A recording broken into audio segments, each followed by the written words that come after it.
Bonjour à tous et bienvenue dans ce tout nouveau numéro des Ciné-Kawa, où nous revenons sur des animés, des films d'animation japonais pour la plupart, voilà, anciens ou pas, modernes ou pas, on s'en fout, on ne se refuse rien. On va au gré du vent et de nos envies et de nos pérégrinations manguesques. Aujourd'hui, on va parler d'un film que je n'avais jamais vu et qu'il me tardait de voir. Ça faisait très très longtemps qu'il était sur ma liste, celui-ci, et j'avais jamais pris le temps, voilà, d'aller dessus.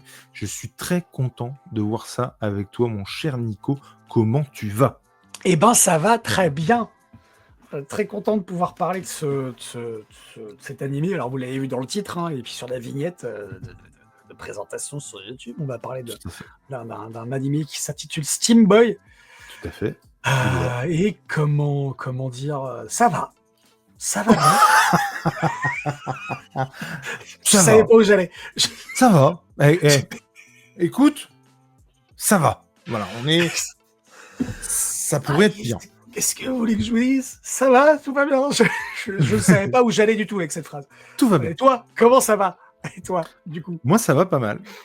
Donc, oui, Steam Boy, réalisé par nul autre que Otomo, le réalisateur d'Akira, et surtout écrivain, enfin, je veux dire, mangaka de Akira. Il l'a co-scénarisé et il l'a réalisé.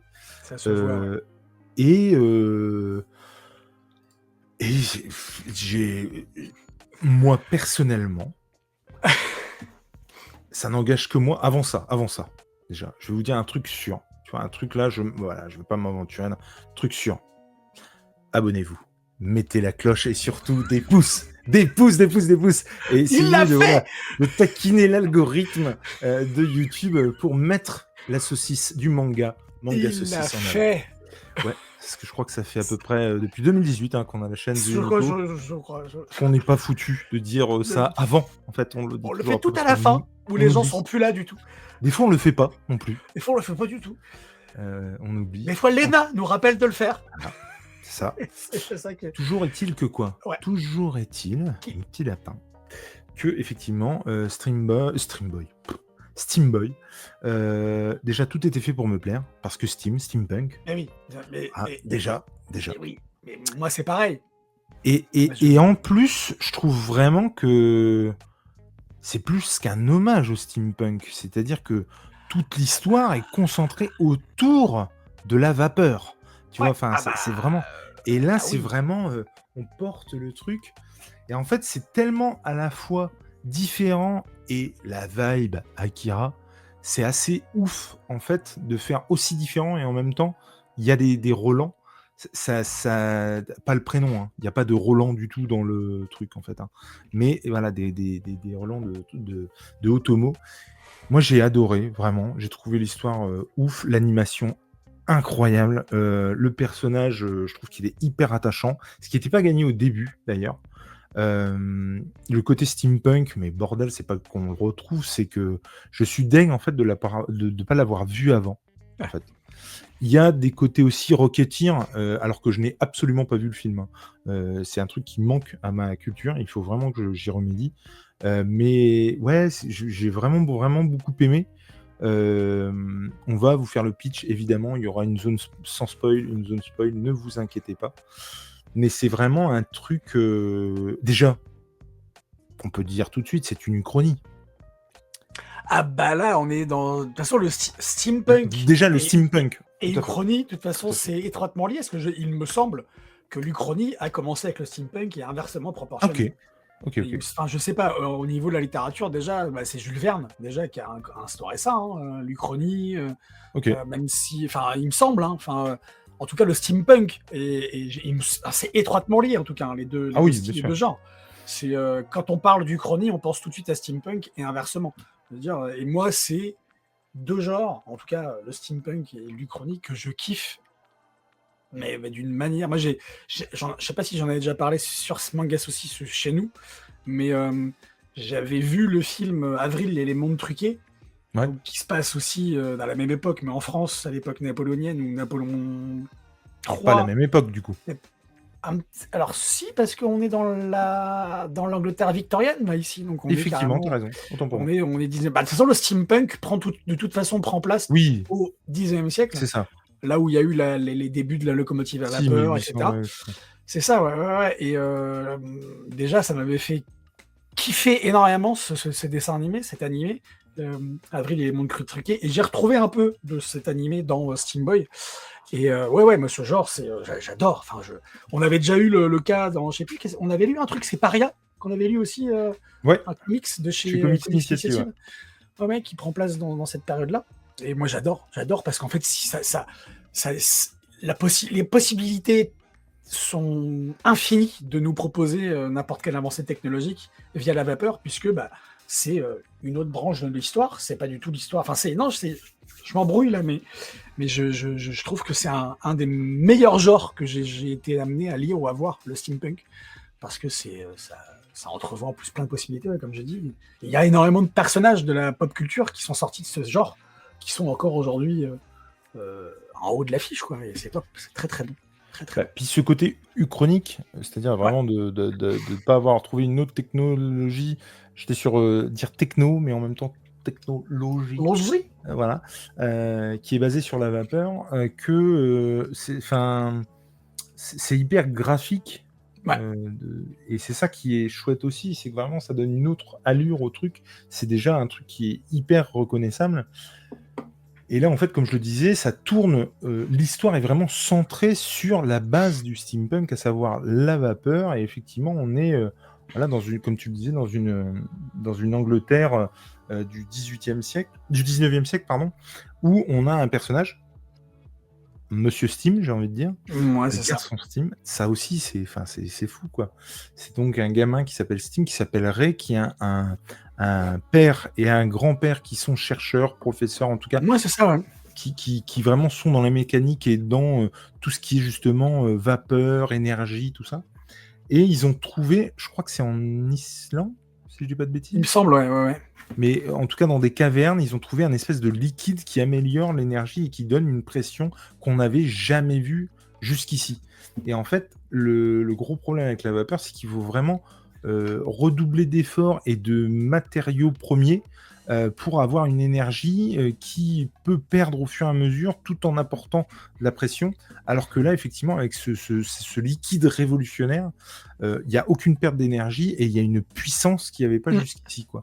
Donc vraiment, tout est tourné sur la base de ça. Évidemment, il va y avoir conflit et complot, des personnes vont vouloir récupérer ce produit avec cette... comment ils appellent ça? C'est pas une bombe, c'est une sphère, quoi. C'est une sphère, j'arrive pas à retrouver le Je me nom. souviens plus comment ça s'appelle. C'est une boule métallique, mais comment ils l'appellent? Je ne Je sais sais pas plus du comment tout. ils Alors, l'appellent. attends.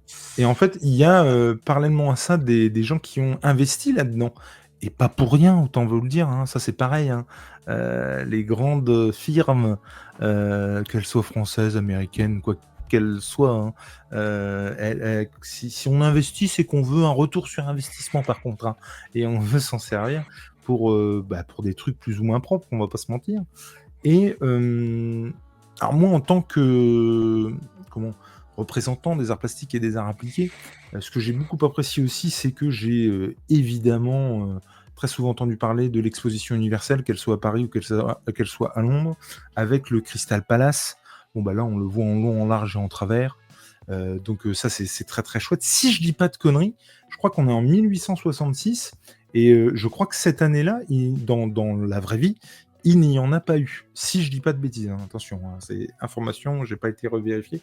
Je crois qu'il y en a une en 50, Ouais. et puis après, il y en a une en 62, mais je sais plus s'il y en a eu une en 66. Ouais, je peux pas te dire. Si vous voulez aussi, alors, strictement rien à voir, hein, mais c'est juste que ça va te titiller, mon cher Nico, parce que ça va faire appel, c'est-à-dire qu'à partir du moment où j'aurais dit le mot en Z et steampunk, t'as des fesses qui vont faire bravo. Pas parce qu'il est notre cher Nico, mais parce que je biperai ça, hein, parce que je sais pas si ça va passer, mais pas parce qu'il est ce que je viens de dire, mais parce qu'à un moment donné, il est prof d'histoire et du coup, voilà. Ah bah oui, Et donc, il y a un jeu qui s'appelle Wolfenstein oh là là, ce jeu. qui existe sur PS4. Je l'ai lancé un jour et j'ai été mais happé dedans.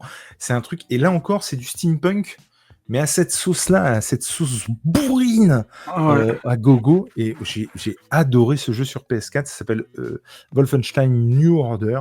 J'essaierai de vous mettre quelque part le truc. Et c'était assez ouf. Et donc, putain, je suis parti loin. Ouais, mais c'est très bien. Et donc, non, ce qui est super cool, donc il va y avoir complot et certains vont vouloir récupérer ça. Le grand-père donc va revenir. Il y a une dissociation, séparation. Voilà, ils ne sont plus en bon terme avec son fils. Hein. Ils prennent des chemins complètement différents.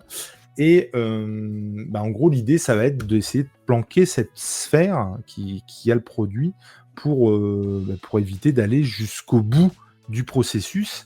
En fait, c'est clairement quelqu'un qui revient sur ce qu'il a créé parce qu'il en voit les méfaits, quoi. Et je trouve que moi, ce que j'ai adoré, donc j'ai vraiment adoré le film. C'est un film qui fait 2h06, qui a été réalisé en 2004, donc il y a 20 ans, 25 ans, 20 ans, 21 ans, pardon. Et en fait, j'ai été sur le cul parce que je trouve qu'il est vraiment d'actualité. Ah bah ouais, carrément. À l'heure où on parle d'IA ou des mecs de OpenAI ou de Google, je crois, disent en gros que ce qu'ils ont inventé, c'est le diable, quoi. C'est vraiment... ils ont peur de ce qu'ils ont inventé, en fait. Ils ont peur de se faire dévorer par leurs créatures. Et on est vraiment là-dedans, je trouve. Et puis, tout l'aspect capitaliste et de ce qu'on veut en faire, de tout est tout est monnayable, même la pire des saloperies. Comme je disais tout à l'heure, on investit tout de suite, c'est-à-dire que ça c'est propre à l'homme. Dès qu'on a une technologie qui marche et avec laquelle ça peut défourailler, tout de suite on part sur des armes. C'est-à-dire que vraiment, il n'y a pas de... Qu'est-ce qu'on pourrait faire des trucs, des armes, faisons des armes. Mais on n'est pas en guerre, on ne sait jamais, faisons des armes, ça peut toujours servir. Et tout ça, tout ce fond-là, tout ce propos-là, mais je le trouve tellement intéressant et tellement actuel, alors qu'on est basé sur une uchronie qui, du coup, n'a rien à voir avec nos technologies à nous, quoi. Je veux dire, les personnages et leurs intérêts sont vachement loin, finalement. Et pour autant, ils se rejoignent, et je trouve que c'est tellement intelligent, complètement intemporel, du coup. L'animation, elle est folle. Mais genre, j'ai halluciné. Il y a vraiment des plans et des mouvements de caméra qui sont incroyables. Et moi, vraiment, c'est un gros coup de cœur.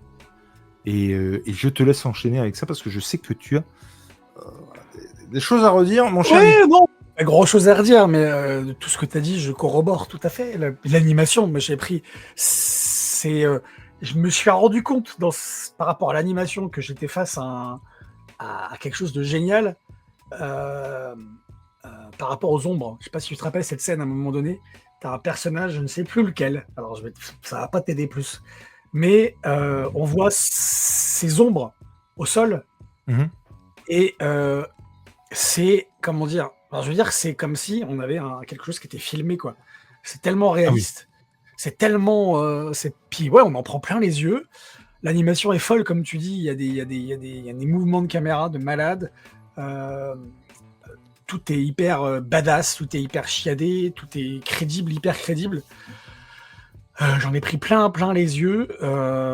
Même au niveau, l'histoire, on a parlé, les steampunk, moi c'est vraiment un truc qui me plaît. Le côté un peu, les deux, le père et le fils qui s'en vont faire des recherches et qui reviennent quelque part en bisbille parce que l'un, il veut développer la technologie de la vapeur pour le loisir et l'autre, il veut aller plus loin et plus loin dans ce que la science peut faire de pire. et on le voit d'ailleurs dans l'animé, hein, c'est ce qui va se passer, c'est ce que tu as dit aussi très bien. Il y a plein de questionnements qui se posent aussi, il y a notre rapport à la science, l'utilité de la science. Et puis le fait aussi de considérer la science comme un truc mystique. Ouais, c'est ça. Il y a vraiment... C'est exactement ça. Et puis, il y a, comme tu dis, capitalisme, donc la soif du pouvoir, le côté aussi un peu sanguinaire comment il s'appelle, c'est tyrannique, ouais, il y a Simon, Oui. le personnage qui accueille les dirigeants de pas mal de pays du monde qui veulent s'approprier cette technologie. Et on a peur, en fait, du coup, de ce que ça peut amener. Faut pas oublier aussi qu'en Europe, on est, enfin, ça c'est mon côté prof d'histoire qui m'a reparlé. En Europe, au moment où l'histoire se passe, donc dans les années 60, 1860, 1870, en Europe, on est quand même à une période tendue. Enfin, c'est tendu. Hein. Je veux dire, en 70, c'est 70-71, c'est la défaite de Sedan. Du Second Empire, l'Empire prussien qui nous tatane la tronche, l'Angleterre victorienne aussi qui est en plein essor, avec l'avènement du chemin de fer, la révolution industrielle, etc. Donc on est dans une époque qui est retranscrite dans l'animé, dans Steam Boy, mais de ce point de vue-là, de la questionnement de la science, parce que ça rejoint ce que je disais tout à l'heure par rapport à Jules Verne, où Jules Verne, lui, il se pose des questions justement sur la science, mais il voit la science comme quelque chose de très positif, le progrès comme quelque chose de très positif, c'est ce qui fait de l'anticipation. Et là, on est plus dans quelque chose de plus science-fiction, dans le sens où on a, même si c'est de l'Uchronie, mais on a quand même une vision de la science qui est très négative. C'est-à-dire que la vision de la science qui est montrée ici, c'est comme tu l'as dit tout à l'heure, la science au service de l'armée, au service de l'arme, au service de la conquête, et c'est propre au capitalisme, la conquête. Et d'ailleurs, on le voit dans le film. D'ailleurs, à un moment donné, dans l'animé, il dit, je sais plus si c'est Simon qui dit, je viens de déclarer la guerre à l'Angleterre. Et comme ça, il le dit comme ça, et puis paf, il envoie ses soldats de vapeur, il envoie toute l'armada, et c'est là où le film prend tout son sens, c'est-à-dire ça c'est rythmé, etc. Pourquoi je dis ça? Parce que je vais quand même dire mon avis, parce que jusqu'à ce moment-là, j'ai des choses que j'ai beaucoup aimées, on l'a dit, graphiquement, le steampunk, le côté bisbille entre un père et un fils, et c'est le petit-fils en fait qui va essayer de rabibocher tout le monde, mais il n'y arrive pas, et ça j'ai beaucoup aimé. Mais il y a beaucoup de longueur dans cette première partie de film. C'est-à-dire que c'est un animé, on ne l'a pas dit, on l'a dit en off, je crois, mais on ne l'a pas dit là, c'est un animé qui dure un petit peu plus de 2 heures. 2 heures, c'est ça. Ouais, qu'on n'a pas l'habitude. Moi, j'ai pas l'habitude de voir des animés. Enfin, j'en ai pas vu beaucoup non plus, donc faut pas déconner. Mais c'est pas commun. J'ai l'impression d'avoir des animés aussi longs parce que mes gosses. Slam Dunk. Il faisait 2 heures. Ah ouais, c'est vrai. Mais c'est pas le même rythme, tu vois. Alors attention. Hein. Steam Boy, je me suis pas ennuyé, hein. Mais j'ai eu une première partie où j'ai trouvé ça un petit peu il y a des longueurs, mais. Juste, je te laisse la parole juste après. Vas-y, je t'en prie. J'ai trouvé qu'il y avait des longueurs, et puis je trouve que certains personnages, parfois, le père de ce qui deviendra Steam Boy, justement, parce que ça, on va en reparler aussi, par rapport à la fin, c'est, comment il s'appelle? C'est le professeur Steam, Edward Steam. Edward Steam, exactement. Je trouve qu'il est, au premier abord, hyper cliché, hyper stéréotypé, même si au fur et à mesure, il prend de l'ampleur, on comprend où il veut en venir. Je trouve que le grand-père, qui est le professeur Lloyd, c'est pareil. Ça va très vite dans sa caractérisation, je trouve trop vite. Même si on prend le temps, justement, dans la deuxième partie, de voir le personnage prendre de l'ampleur. Mais cette première partie, ouais, j'ai trouvé qu'il y avait des longueurs. Elle n'est pas longue, parce qu'il y a des moments qui sont vraiment très très bons. Mais le début, d'ailleurs, quand il y a la compagnie là qui va détruire la maison familiale, où ça part, enfin tu comprends ce qui leur arrive, quoi, ça part dans tous les sens. Et j'ai quand même trouvé, jusqu'au moment où on a ce déclenchement de la guerre avec ces personnages là qu'on voit là, les hommes de vapeur, hein, dont on découvre d'ailleurs qu'à l'intérieur il y a un vrai être humain. D'ailleurs, c'est moi je pensais aussi naïvement, comme le personnage féminin, j'ai oublié son nom, je pensais. Je sais plus comment elle s'appelle. Mais ça reste quand même un très très bon film, vraiment un très très bon film, et qui en reste. Alors je termine là-dessus, justement pour finir sur ce que je disais tout à l'heure. On reste sur notre fin, parce que à la fin, il est Steam Boy, Ray Steam, Et je suis un peu resté sur ma fin parce que j'aurais aimé justement avoir quelque chose à la fin, à la suite. Une suite peut-être. Oui, moi j'aurais bien mis une suite. Ouais, carrément, sur le personnage de Rey, qui est en Steam Boy, qui a ce costume rouge là, qu'il a chopé justement dans le cockpit entre guillemets de la tour Steam dont on va parler. Il y a tout est très bon dans ce film, tout est très bon dans cet animé. Mais j'ai trouvé que la première partie, elle a été très inégale par rapport à la deuxième partie, qui envoie du pâté, qui est où c'est très rythmé, tout va très vite, mais en même temps on prend le temps de comprendre les enjeux, les tenants, les aboutissants des différents personnages. Mais voilà. Je suis moins dithyrambique que toi, mais je loue quand même la qualité du bazar et que ça reste un incontournable. À mes yeux, ouais, c'est un incontournable, franchement. Mais tu vois, moi, la première partie, je l'ai trouvée super bonne parce que déjà, ça installe le truc, Ouais. évidemment. Ça te fait voir aussi des personnages secondaires que tu reverras plus tard et qui t'apparaissent. Donc là, encore une fois, on va essayer de rester évasif, mais on est plutôt dans la partie spoil. Mais des personnages qui te sont montrés comme des gens bien, qui par la soif de pouvoir ou par la soif d'argent aussi, vont se montrer sous leur vrai jour, et des gens que tu as appréciés dans la première partie, tu les apprécieras moins dans la deuxième, ou pas du tout dans la deuxième. Ça, j'ai trouvé ça vachement bien, l'histoire d'aspect et de révolution industrielle. Eh bien, effectivement, je veux dire, on te montre je veux dire, c'est pas un hasard s'il y a une scène, là, on le voit à l'écran avec le train. Les rails, avec cette machine à vapeur qui le suit alors qu'il vient de construire cette machine, lui. Et toute cette scène sur les rails, on est là-dedans.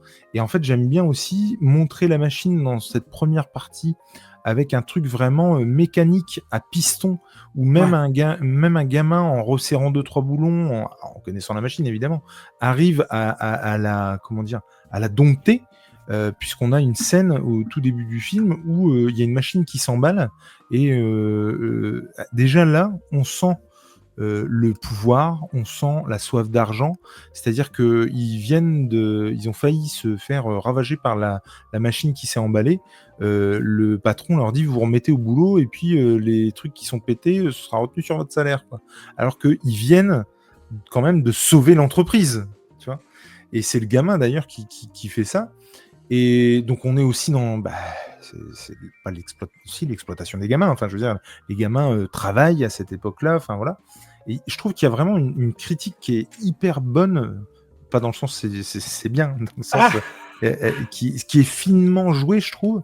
Et puis aussi montrer la machine comme simplement une machine, et puis la montrer dans sa seconde et dernière partie et troisième et dernière partie comme un monstre, quoi. Je veux dire, la tour Steam, c'est un monstre. Et j'ai trouvé ça super bien écrit, j'ai trouvé ça super bien amené, j'ai trouvé ça hyper fin, avec en toile de fond, puis encore une fois tellement dans le vrai, et puis tellement dans c'est à la fois moderne, à la fois vieux, à la fois monde parallèle de par le steampunk. Et moi j'ai vraiment adoré. Et tu vois, tu parlais de la lenteur, tout ça. Moi, le moment où ils arrivent, en fait, et donc je parlais de complot tout à l'heure, et il y a un moment où il reçoit, Ray reçoit un colis de son grand-père avec la sphère dont définitivement je ne retrouverai pas le nom, et il reçoit la sphère, et au même moment, il y a deux personnes de cette fameuse fondation O'Hara qui vont toquer, et d'ailleurs elle s'appelle Scarlett, si je dis pas de conneries. Ouais, c'est Scarlett O'Hara, ce qui est quand même hallucinant. Oui. Ça doit être un hommage, j'imagine. Et en fait, ça toque à la porte, et ces deux mecs qui se présentent, en tout cas de la fondation O'Hara, qui veulent récupérer cette sphère et qui investissent les lieux. J'ai trouvé cette scène mais hyper angoissante, hyper malaisante. Les mecs, tu sais pas d'où ils viennent. Il y en a un qui monte direct au premier pour voir où il est. Enfin, j'ai trouvé cette scène hyper fou. Puis après, effectivement, folle de par cette scène d'action et de poursuite qui est juste dingue, quoi. Et ouais, le moment où tu sais pas comment ça va se finir, hein. T'as vraiment l'impression d'être dans une scène avec Joe Pesci, Les Affranchis, où tu ne sais pas comment cette scène va se finir. Ça pourrait vraiment se terminer en drame, quoi. Et non, moi j'ai adoré, et jusqu'ici, c'est vraiment le coup de cœur. Je crois plus que Slam Dunk. Plus que Slam Dunk, ouais. Que j'ai adoré aussi, hein, attention. Bien sûr. Mais par rapport à tout ce que ça dit, et on en parlait avec... normalement, si on n'a pas été trop con, vous avez vu Blood, The Last Vampire avant, et où clairement, il n'y a pas vraiment de message de fond, quoi. Enfin, là, je trouve que c'est tellement bien amené, c'est tellement... alors attention, hein, toute proportion gardée, évidemment, mais profond dans son propos, que, waouh, j'ai été vraiment scotché. Et puis, je le redis, parce que, voilà, mais l'animation, non, mais c'est Ah oui, c'est-à-dire la caméra qui passe, caméra fictive évidemment, mais qui passe à travers les rouages de cette grande machine, des travelling compensés ou ou vraiment des caméras qui suivent ou le mouvement, ne serait-ce que une des premières scènes, c'est un mec qui est dans un couloir et qui marche, le patron, je crois d'ailleurs. Et la caméra le suit lui, et du coup, c'est des couloirs qui tournent. Ouais. Ça paraît tout con, mais bordel, ça marche super bien, quoi. Et puis ces séquences de vol, c'est hallucinant. Et je trouve que c'est pareil, le gamin. Puis après, j'arrête parce que vraiment, quand je suis passionné, je fais des envolées. Mais ce gamin qui clairement grandit au fil des minutes du film, quoi. Où vraiment, à la fin, c'est clairement un soldat, en fait. Et là, pour le coup, s'il n'avait pas pris position avant, là, très clairement, il va défendre la veuve et l'orphelin, quoi. Et je trouve que dans la construction, j'étais vraiment scotché, quoi. Et j'ai passé 2 heures pour le coup, excellentes. Et au contraire, je trouve vraiment que il y a vraiment une dimension, et alors j'aurais pas la prétention de dire c'est ça, quoi, tu vois. Mais je serais vraiment pas étonné qu'il y ait vraiment une volonté qu'il y ait une mutation, en fait. C'est-à-dire que, tu vois, tu disais, ouais, la première partie, elle est lente, machin. Ouais, c'est vrai, mais je trouve vraiment qu'il y a une mutation du truc, comme tu vois son père qui mute, le grand-père qui mute aussi, mais dans l'autre sens. C'est-à-dire que tu le vois au début avec un haut de forme, tu vois, bien habillé. Les 90% du film, il est à moitié à poil. C'est une bête sauvage, quoi. Il revient à l'état sauvage, tu vois, parce qu'il n'accepte pas l'évolution, en fait. Et puis on a la dichotomie avec le père, on a vu tout à l'heure le diapo, il fait partie intégrante de la machine. On se rend compte de ça, et là, c'est là où je me suis... Complètement. Oui, sans lui, la machine ne peut pas s'envoler. Ouais. C'est ça. Et j'ai trouvé ça tellement bien, comme idée tellement bon. Et effectivement, ce côté, et ce que tu dis, c'est tout à fait ça. Ça nous montre carrément la divergence d'opinion sur ce que doit être la science entre les deux. Parce que on va le voir, si vous l'avez vu, mais si vous allez le voir, regardez-le avant de regarder ce Ciné-Kawa. Mais quand on a la tour où on a le parc d'attractions qui apparaît, le parc d'attractions du grand-père, qui lui, c'est ça sa vision de la science et de la vapeur, c'est d'être au service des gens, leur plaisir, leur loisir, alors que l'autre, non. Il est complètement, je dois faire partie intégrante des rouages, je ne suis qu'un pion sur l'échiquier, et c'est pas du tout la vie du professeur Lloyd, du grand-père. Et j'aime bien cette matérialisation des différences entre les deux, qui est hyper bien. Et tu parlais tout à l'heure du scénario. Là, de ce point de vue-là, le scénario, il est génial, quoi, parce que hyper bien amené, ouais. Ah ouais, complètement. Mais ouais, moi, j'ai pas plus à dire à part. Ouais, moi non plus. À part dire... Et puis effectivement, là, tu vois, par exemple, sur cette image-là, on reconnaît à mort Akira, quoi. Complètement. C'est un truc de dingue. Ouais, et là aussi. Vas-y, vas-y. Non, mais ce que je dis, tu parles, moi, on met pas assez l'accent là-dessus, je trouve. Mais puis, pas que nous, hein, mais tous les copains qui parlent de manga ou d'animé, ça donne la part belle aux enfants ou aux adolescents, quoi. C'est-à-dire que c'est eux la clé. Parce que, en fait, dans ce genre d'histoire, on parle de l'avenir, en fait. Et l'avenir, c'est eux. Il y a une transmission, cette vignette-là, il y a comme une transmission, tu vois. Et même s'il le prend, il y a une forme de bienveillance de Stephenson, qui est le personnage qu'on voyait qui prenait Ray par les épaules. Mais il y a une espèce de transmission aussi. Les deux adultes qui sont censés être morts, là, le père et le grand-père, dans cet effondrement de la tour Steam, dans la Tamise. Mais j'aime bien ce côté transmission, ce côté on passe la main, quoi. C'est vous l'avenir. Maintenant, c'est à vous de jouer, les gars, avec toutes les conneries qu'on a pu faire ou toutes les idées farfelues qu'on a pu avoir. Et j'aime bien ce côté dans le manga et dans l'animé. Je trouve que c'est typique vraiment, et j'aime beaucoup. J'aime beaucoup ça parce que c'est carrément ça en fait. C'est le côté de la transmission. Puis nous, on est prof, donc c'est ça qui nous plaît. Et ce côté un peu téméraire, ce côté un peu qui pourrait paraître un peu réaliste, un peu justement de mettre en scène comme ça des ados, des enfants qui partent à l'aventure et qui risquent leur vie.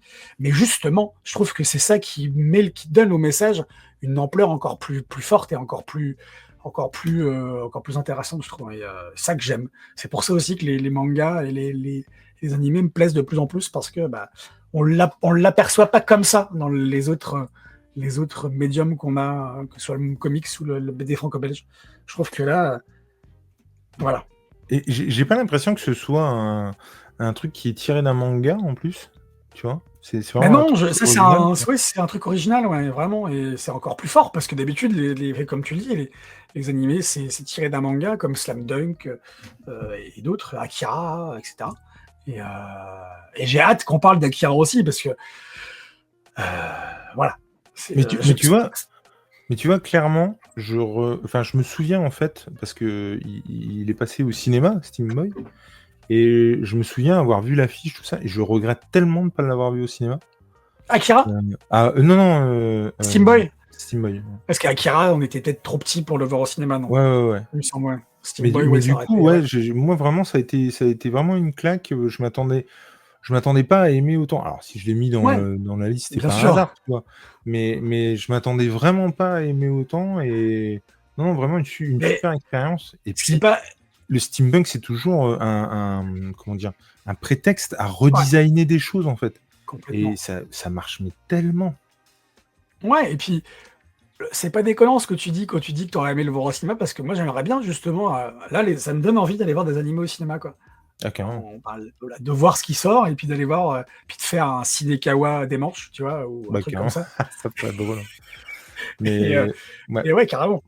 En tout cas, clairement, je vous encourage à aller le voir. Déjà, vous faire votre propre avis si c'est déjà fait, à commenter, pour nous dire ce que vous en avez pensé, si vous l'avez vu, vous, au cinéma, et si ça a été une claque ou pas. Et non, encore une fois, c'est pour moi vraiment celui, tu vois, même le tombeau des Lucioles, machin, qui a un propos, une profondeur, évidemment, quoi, tu vois.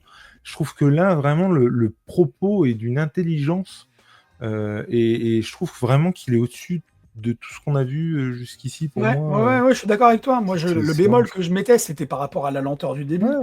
Mais je trouve que la discussion qu'on a eue était intéressante, parce que ça m'a fait, moi, rabattre des cartes par rapport à ce que je pensais à mon visionnage. Effectivement, il est très très bon, et il se place au-dessus de... Alors après, je sais pas si on peut le mettre au-dessus, parce que on a des propos différents, on a des univers différents. Oui, non, mais bien sûr, mais c'est... Mais ouais, je suis d'accord avec toi. En fait, c'est là où en fait, si tu veux, je me suis vraiment... Là où, par exemple, un tombeau des Lucioles, effectivement, évidemment qu'il y a une critique de la guerre, puis on va pas refaire le film et la chronique qu'on en a fait.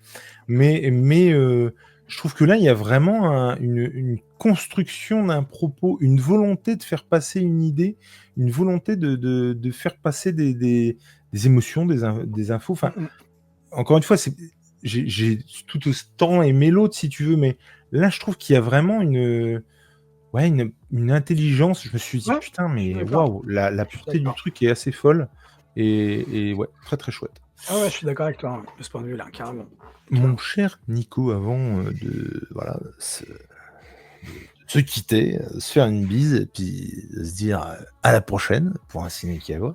Quelles sont les actus? Où est-ce qu'on peut nous retrouver, mon cher Nico? Eh bien, comme à l'accoutumée, j'ai envie de dire, il suffit de taper sur les internets Jules et Nico, et vous allez trouver tout ce qu'on peut faire dans les apéros comics BD, After Comics BD, SNGL, mais le... Qu'est-ce que c'était, dis donc? Désolé, je sais pas. Et tout ce qu'on aime faire, on aime faire pas mal de choses. Et le copain Jules aussi, avec son mais que voilà, qui est de bonne facture, même de très bonne facture. C'est toujours un plaisir. Moi, je ne dirais pas, parce que là, il faut que je m'y mette, il faut que je finisse, parce que j'ai une cagade dans mon montage. Il y a un truc qui va arriver, incessamment sous peu, j'espère. Et on peut me revoir, moi, tout seul, avec le copain Spider-Man dans les chroniques de Spawn. Enfin, on peut me voir, non, on peut m'écouter surtout. Parce du coup, pas tout seul. C'est-à-dire qu'on peut pas te voir et tu n'es pas tout seul. C'est n'importe quoi. Il n'y a pas un numéro de bon. Qui vient dans cette phrase. Dans les chroniques de Spawn, on avance très bien avec Spider-Man. On est très content. Il se peut qu'avant de mourir, on ait fini, on soit arrivé à l'actualité, en fait. Et ça, c'est beau. Voilà. Et puis, quant à moi, vous pouvez me retrouver dès maintenant sur la chaîne Jules tout seul, effectivement, puisque j'ai pris mon envol. Franchement, dans un commentaire, je sais pas si tu l'as vu ce commentaire, mais j'ai eu une seconde de flip. Hein. Dans la première vidéo que tu avais postée, je quitte la chaîne ou je sais plus quoi, parce que c'était plus le truc. Il y a c'est Mindphobia qui a commenté. Moi, j'ai commenté son commentaire et j'ai dit ouais, moi aussi j'ai flippé pendant une seconde. Puis après, je sais. Voilà. En gros, effectivement, je streamais sur Twitch. Ça démarre comme ça à la base. Je streamais sur Twitch et effectivement, ça s'est retiré des abonnés. Enfin, moi, je ne voulais pas gangréner la chaîne avec ces conneries-là. Et du coup, je streamais sur Twitch et puis je mettais le replay sur Jules tout seul. Mais finalement, c'était pas visible. Enfin, c'était merdique. Puis à un moment donné, je me suis dit, mais t'es trop con. Notre petite communauté, et c'est pas du tout péjoratif, hein, ça me va très bien comme ça. Notre petite communauté sur YouTube, mais pourquoi je stream pas sur YouTube directement, en fait? Ce qui est quand même beaucoup plus logique. Hein. Mais moi, des fois, il me faut 2 ans pour... voilà. Oui, on a parlé plusieurs fois. Je sais que tu m'en as parlé sans m'en parler, en fait, de ce truc-là. Parce qu'on en parlait au détour d'une conversation du fait que tu savais pas quoi faire avec ce format de jeu vidéo. C'est l'aubaine, là. Et c'est trop cool, parce que, carrément. Et j'avais un format qui trottait dans ma tête depuis je sais pas combien de temps. J'avais demandé des trucs à des copains, là, et pendant des lustres. Et puis, je me suis dit, mais bordel, mais pour attirer un petit peu le chaland et puis essayer de faire un petit peu autre chose que du jeu vidéo aussi, pourquoi ne pas faire ce format, celui-ci, et peut-être des autres à l'avenir, mais c'est pas prévu, hein, autant vous le dire. Mais, ou rapatrier des formats, ça aussi, je sais pas. Mais en tout cas, le fait est que on fait les tier lististes, jeux vidéo, BD, ciné, enfin voilà, comics. Alors, du coup, c'est lors de la première, il y a quelqu'un qui avait rien compris et qui me dit mais ils arrivent quand les jeux vidéo? Mais non, on fait une tier list comics ou ciné ou jeux vidéo. On va pas tout faire en même temps, on n'est pas débiles. Et sinon, déjà, on n'est pas couché. Et donc, là, tout de suite maintenant, à l'heure où on enregistre, il y a eu la première qui a été faite avec G et Léna, puisque c'est les premiers à qui j'ai parlé de ce truc, et avec qui je dis, mais ouais, mais est-ce qu'on pourrait pas faire comme un tournoi des covers, machin? Puis à un moment donné, je me suis dit, mais bordel, non, une tier list. Mais tout ça, ça s'est vraiment construit au fur et à mesure. On n'a pas conscience quand on voit le truc, mais ça s'est construit au fur et à mesure. Le concept n'est pas du tout révolutionnaire, mais notamment aussi avec le live de l'avant où j'avais fait des tier lists, tout ça, donc ça marchait bien. Je me suis dit, je veux dire, la mécanique marchait bien, quoi. Et du coup, on a fait la première et vraiment très très cool. À l'heure où on enregistre, la prochaine se fera avec Spider-Man et toi, mon cher Nico. Ah, trop cool. Je savais que j'y étais, mais je savais pas qu'il y avait Spider-Man. Ah ben voilà, du coup tu le sais. Sur une tier list comics, et du coup, très content de... on va pas se mentir, hein, pour les premières, je chope un peu mais comme dirait l'autre, mes couilles droites, mes couilles gauches, tu vois. Voilà. Trop cool. Et du coup, voilà. Et non, vraiment très content. Et encore une fois, je l'ai déjà dit dans la vidéo qu'on vient d'enregistrer, mais du coup, j'en profite pour le redire. Puis après, je fermerai ma mouille là-dessus parce que je vais pas le dire pendant 250 ans. Mais c'est vrai que on sait jamais quand on fait un nouveau format ce qui va se passer. On sait jamais quand on crée une nouvelle chaîne. On sait jamais quand on dit le jour même que ça va se passer le soir. Moi, je me souviens que juste avant de rentrer en live avec G, je lui dis mais gros, on va peut-être être 3, hein. J'en sais rien, et pas du tout. On a été plus d'une 40aine toute la soirée. On a passé une super soirée. Ça a bien discuté dans le chat, et vraiment à tous ceux qui pourront voir cette vidéo, je parle de celle-ci là, mais un grand merci, quoi, parce que évidemment que ça donne de la force, et évidemment qu'on est content aussi de partager ça avec vous, parce que le but premier, que ce soit de Jules tout seul ou de Jules et Nico, c'est de partager avec des gens. Et vraiment top, et merci pour ce beau cadeau, parce que c'était une super première pour moi, même si mes 2 acolytes m'en ont fait baver, mais quelque chose de bien. Donc voilà. Des choses à rajouter, mon cher Nico? Bah non, je trouve que c'est cool tout ce qui se passe. Donc, et c'est plutôt cool. Puis tout ce qui se passe autour, parce que ça permet aussi de se recentrer sur des choses qui nous font plaisir. Parce qu'on a tellement. Enfin, moi, l'actualité est tellement. Pour moi, c'est débordant. Oui. Voilà. Donc tout ça, ça me fait du bien. Et c'est cool. C'est super cool. C'est super cool. Il y a plusieurs trucs qui se profilent aussi à l'horizon. Donc ça aussi, c'est cool. Et ça fait bien plaisir de te voir toi dans cet état-là, avec nous, de voir les copains aussi. Je trouve ça cool. Ça fait plaisir. Donc, pourvu que ça dure, comme dirait l'autre. Une fois de plus, abonnez-vous si ce n'est pas déjà fait, mettez des pouces, on vous fait de gros bisous. Puis allez voir aussi ce que font les copains sur Manga Saucisse. Il y a plein de formats, il y en a pour tous les goûts. Et puis allez voir, ouais, c'est ça. Et puis allez voir aussi ce qu'ils font sur leurs chaînes respectives, parce que c'est des copains de qualité et qu'on est content d'avoir trouvé. Ça nous est tombé dessus comme ça, sans qu'on le veuille, et c'est trop cool. Encore une fois, vraiment, merci à vous. Vive les Ciné-Kawa, vive Manga Saucisse, on vous fait de gros bisous et on vous dit à la prochaine. Ciao. Allez, bisous.